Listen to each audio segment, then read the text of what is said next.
नमस्कार साथियों, मैं शुभम कुमार आपके समक्ष आपको स्वतंत्रता दिवस की जानकारी देने के लिए उपस्थित हूँ।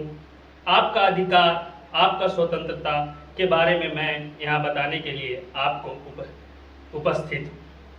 साथियों, हमें जो स्वतंत्रता मिली है वह बहुत सारे व्यक्ति का खून और तपस्या का फल है, जो कि हम या वार्तालाप में आपको अच्छी तरह से अवगत कराएंगे। साथियों, इसको समझने के लिए हम पीरियड बाय पीरियड आपको हर पल की अपडेट को समझाएंगे कि आज़ादी तक हम लोग कैसे पहुँचे और हमारा भारत स्वतंत्र कैसे हुआ। या जो 15 अगस्त हर साल आता है और हम इनकी खूबियों को जाने बिगर नज़रअंदाज कर देते हैं और अच्छी तरह नहीं जान पाते हैं, उसको आज मैं आपको अवगत कराऊंगा। जो अभी हम आपको कहानी सुनाने जा रहे हैं वो 1857 के पहले तक का है। मतलब कि 1857 हमारा टारगेट है।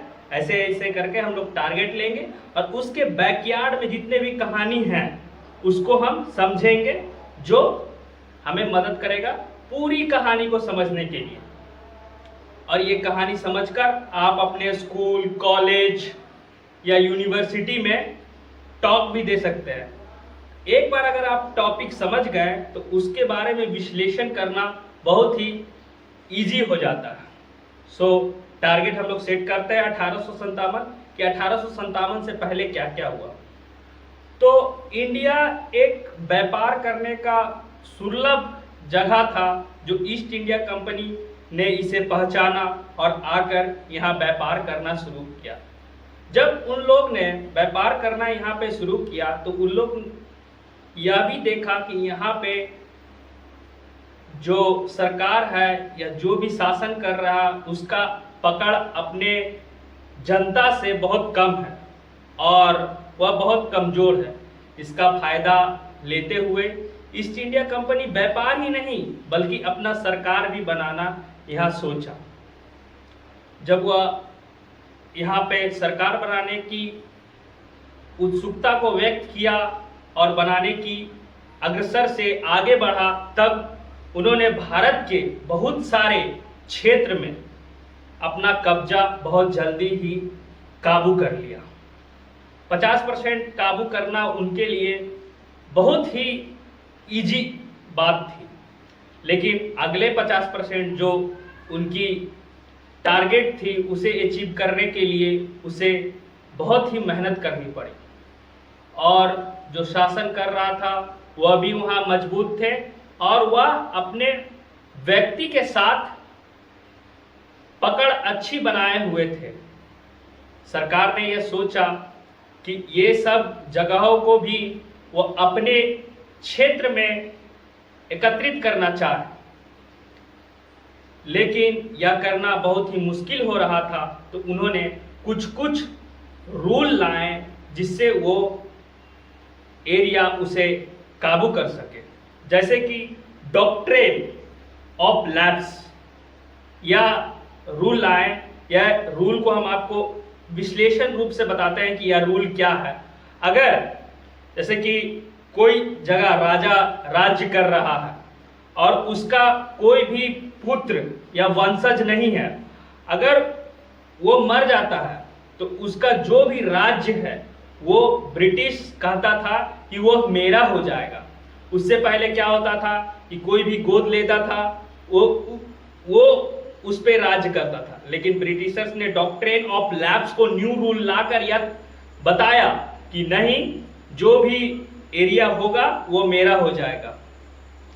इसका शिकार झांसी की रानी का एरिया हुआ था। एक एग्जाम्पल और बिगेस्ट एग्जाम्पल है।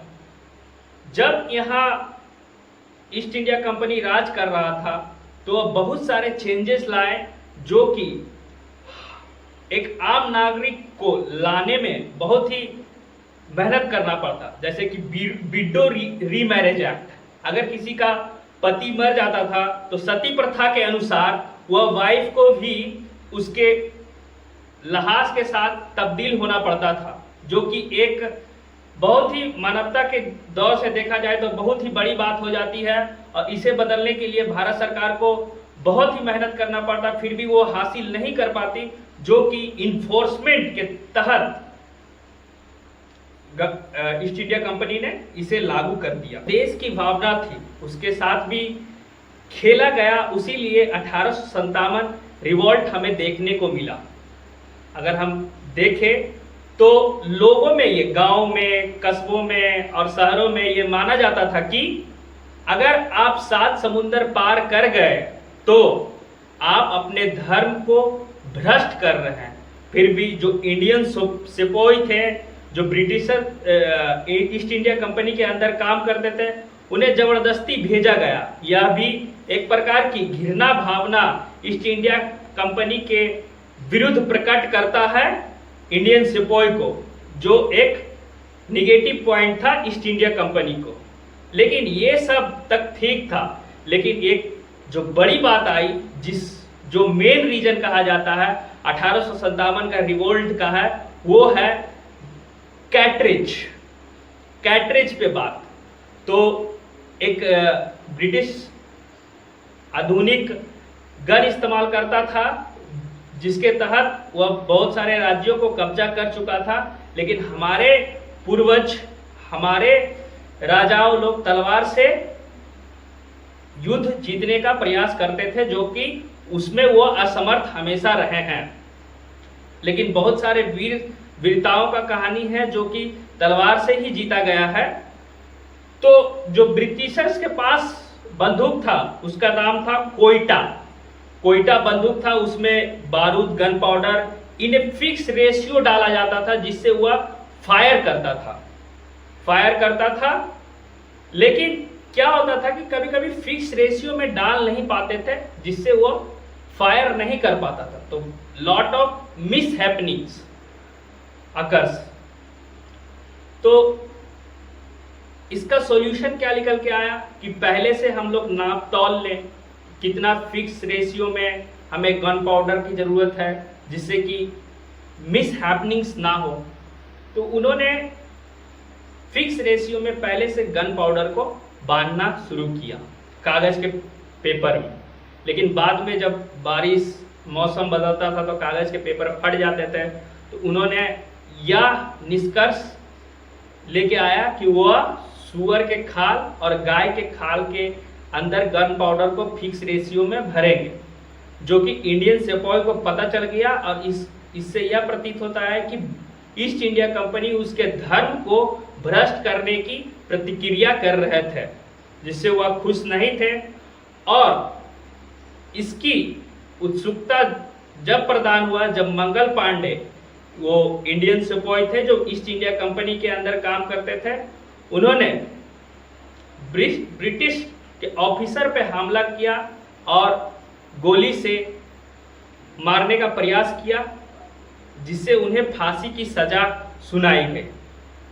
और यह खबर देश के विभिन्न जगहों पे पहुंची और इंडियन सिपाही तक पहुंची, बहुत सारे इंडियन सिपाही तक पहुंचे, जो कि एक रिवोल्ट क्रिएट किए कि उनका धर्म भ्रष्ट किया जा रहा है।